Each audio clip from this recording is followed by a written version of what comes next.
Counterflow! Oo, ano po, ano yan? Happy yung iba dyan. Talagang hanapin niyo mamaya yung therapy. Okay? Baka makahanap kayo ng forever ninyo. Okay, joke. Okay, what's the purpose of the game? Ingat? Any idea?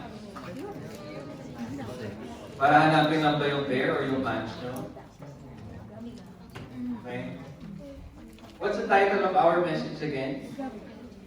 We grow better together. Again, we grow better together. The purpose of that icebreaker is to remind us that faith grows best with others. That's why you need your small group. You need your accountability partners, your prayer partners. Okay? Now, how many of you here are familiar with the saying, no man is an island? Diba? Okay? That's especially true in our walk with God. When Jesus called his disciples, he didn't just call one by one. But you know what? Jesus built a community of believers who would grow, serve, and encourage each other. Same with the icebreaker. Si Jonathan at saka si David, best friend sila. Hindi lang mag-best friend. Yes, more than actually, sabi ng Bible, more than yung kanilang brotherly love. Okay? Pero walang bahid ng malis yun. It's pure brotherly love. Okay? How about si Timothy at saka si Paul? What made their partnership, okay, made an impact to all believers today? Kilala niyo ba si Paul at saka si Timothy? Who is Apostle Paul? He's one of the apostles, right? The one who wrote most of, yes, the letters in the New Testament. And marami siyang disciples. Isa sa mga disciple ni Paul, or first disciple na si Timothy, who became what? A young pastor. Okay? Young people si Timothy, nung naging pastor siya. Meron ba dito gusto maging pastor? Taas ang kamay. Nahihiya. Okay lang. Okay?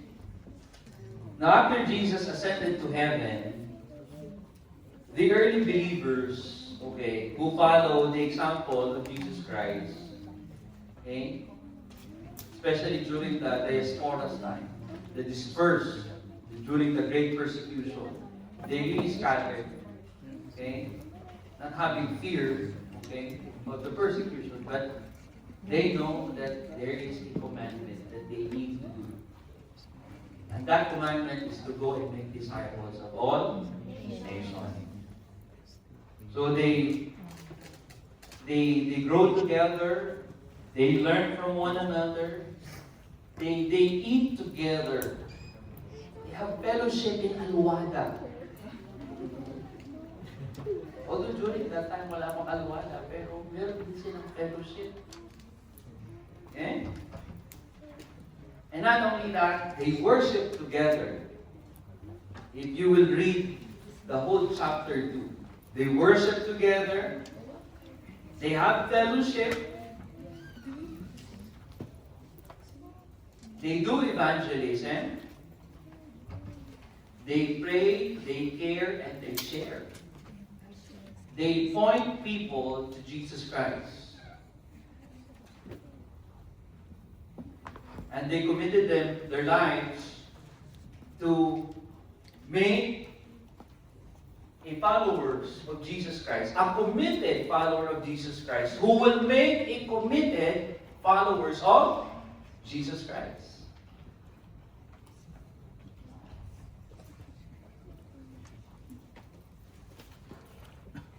Now, in connection with our topic, what's our topic again? Okay, small group. Okay, this is our second installment in our topic, the importance of small group. We grow better together. Okay? The heart of a small group. That's why you have small group now. The heart of a small group is not about having meeting every Saturday. Kasi parang mangyayari ng social club tayo. No, that's not the purpose of small group. It's not just having a meeting every Saturday or once a week, but it's about having a spiritual family. Do you feel that you have a spiritual family in your small group?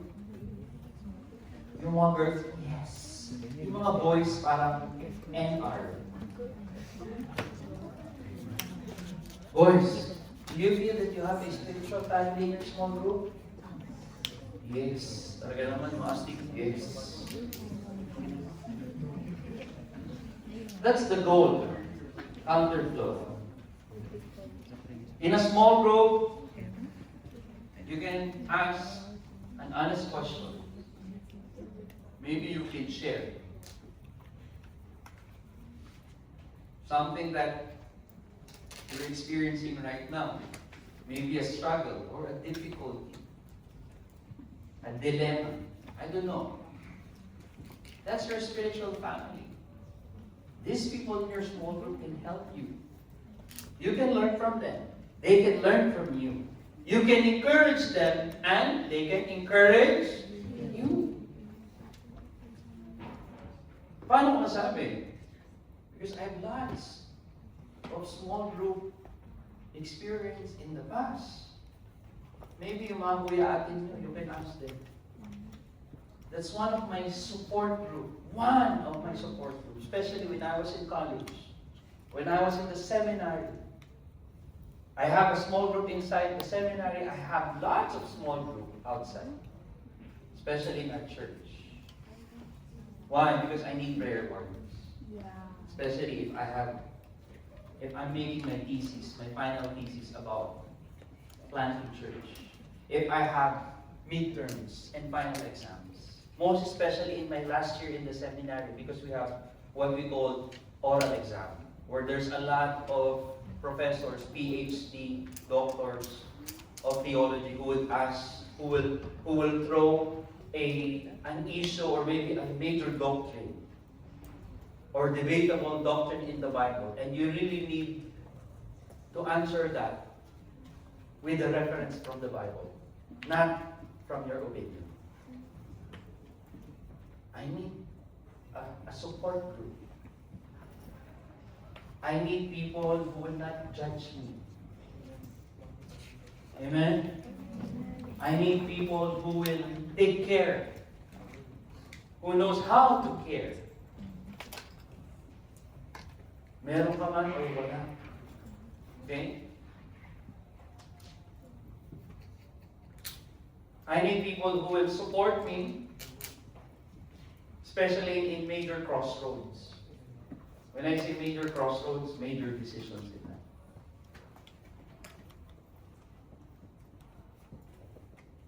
Your small group can build you. Tell the person next to you, you know you can build your small group. By the grace of God. By the help of the Word of God. And by encouraging one another. Amen? In a small group, you can pray. You can celebrate victories. Sino dito? Okay. Merong may mga milestone or may mga ano tawag dito? Sabihin na natin may answered prayers and your small groups are rejoicing with you. Na-experience nyo ba yan? No? Pero sino dito sa small group ninyo? Let's say for example, nakapasa ako this midterm exam and your small group members are rejoicing with you. Wow! Sisi! Congrats! Meron bang ganon, girls? O, meron daw. How about boys? Diba? Nanalo kami sa may play namin last week.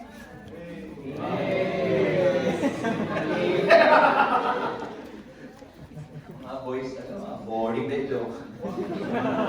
No. Of course, God created us unique. Unique in a way that you guys Girls will appreciate one another, boys will appreciate one another. We have our own language na hindi nyo maintindihan. Meron kayong language na hindi rin namin maintindihan. Okay?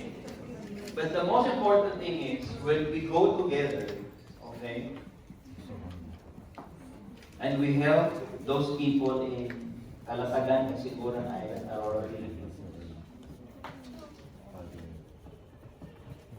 Yan yan. These people, especially today, have you heard the news today?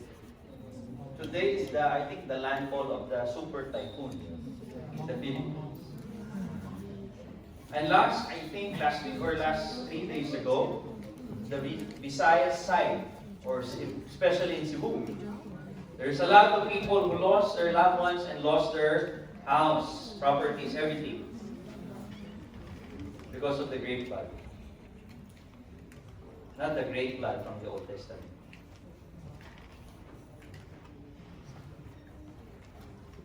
We as a family, okay, we can support them by bringing help like this one. That's why your leaders are encouraging you. Pero hanggang ngayon, parang ito pa rin yata yung nakikita ko sa box.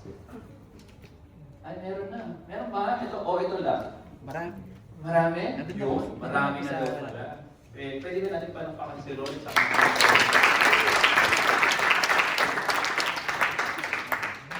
And we will send this, I think, this month. Para at least yung mga tinamaan ng bagyo, yung nawalan ng mga damit, they can wear that one. Okay? And I encourage you, next Saturday, if you have used clothes, huwag naman yung sira-sira na. Baka mamaya magbigay pa kayo, butas na. Yung pag gumanon, yung kilikili, butas. Huwag naman gano'n. Yung makagamit na nila. Okay? So, we can celebrate victories. We can grow together in faith. Sino dito nasa may camp last year? Mamaya mag-meeting na kami ng Camp Rock. Mga leaders natin, right after the service, we will have a meeting for the Camp 2025. Sino rito nag-bonfire ba tayo? Nag-bonfire tayo, di ba? Yes. Okay. Now, nakita niyo nung time na nag-spark yung, ewan ko kung nandun kayo nung beginning, no? Nagsiga. I don't know how do you say it in English. You put the fire on the, di ba? Yung from one small na tiny spark, okay? It create what? Flame, a big flame. Ganun daw dapat sa small group. No? You support, you encourage, so that the flame, okay, the fire, okay, will burn. Not burn the house, but burn the passion of doing the things that God wants for us to do. Ano yun? To go and make disciples of all nations. To do more small group. Not only here in Abu Dhabi, not only in Ashman, but I pray, since we have different churches now in different Emirates, okay ba sa inyo magkaroon din ng different counterflow branch sa different Emirates? That's our prayer. Para pag nag-camp rock tayo, naku, hindi ko alam kung saan tayo pupunta. Baka kulangin na yung camp last time, yung venue. You know, in the Philippines, I led a different camp every year. And I think yung pinaka-marami is 10,000 youth from different places in the Philippines. And how do you handle that? Because I have my support. I have the counselors, I have leaders. And we were able to celebrate after that camp. We were 10,000. Okay? Dami yun. Tama? Ilan lang tayo last year? Pwede ito. Nasa 80 lang ba? Or 100? 80 po. O 80. Diba? Gusto niyo ba 1,000 tayo next? Para naman makilala niyo ibang young people from different Emirates. You want that? Okay. Ayaw niya yata. Sige, wag muna. Pag-aralan muna natin ito. Okay. So, here's the biblical truths. From Hebrews 10:24 to 25. If you have your Bibles with you, you can mark it, you can highlight this verse. I have 3 verses about small group. In Hebrews 10:24 to 25, it says, "Let us consider how we may encourage one another on toward love and good deeds, not giving up meeting together." Sino rito naka-experience ng Zoom meeting during pandemic? Oh, I think many times. Siguro 4 or twice yata ako na-invite to speak. Anong pangalan ng ano nyo? Chatter flow. Charter flow. Chatter. Chatter. Chatter flow. Chat GPT. Ano yun? Chatter flow. Ayan, oo. Gusto niyo mo bumalik doon na Zoom? Hindi natin may enjoy yung icebreaker kanina kung nandoon lang tayo sa may Zoom. Si Bo lagi nagpapagame during that time. Sa tingin mo ba, Bo, gagawa natin yun, yung icebreaker kanina sa Zoom? Oh, di ba? Ang hirap. Okay? So, anong point ko rito? Sabi rito, not giving up meeting together. So, don't be absent every Saturday. Encourage mo yung katabi mo. Tell the person next to you next Saturday, please come. Or the Lord. Yung absent yata kasi twice daw sila. Okay. Twice a month lang daw sila. So let us consider, how do we encourage? By reminding one another to please come every Saturday. To join small group. Okay?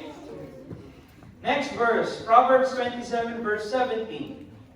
As iron sharpens, so one person sharpens one another. Diba? Because we will learn from one another. I'm learning from you. I don't know if you're learning from me.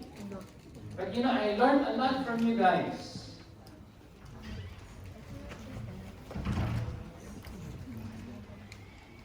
I learned a lot to be patient, okay? To pray every day because you guys, I know God has not only better plans, but God has a greater plans to you. Please, pakitapit mo yung katabi mo, gising ka na, huwag ka matulog. Hoy! Nakatulog na. Oh, sabi dito, iron sharpen iron. Isingin mo. And in Ecclesiastes 4:9 to 10, it says, 2 are better than 1. Diba? And that's why I really like collaboration. Say with me, collaboration.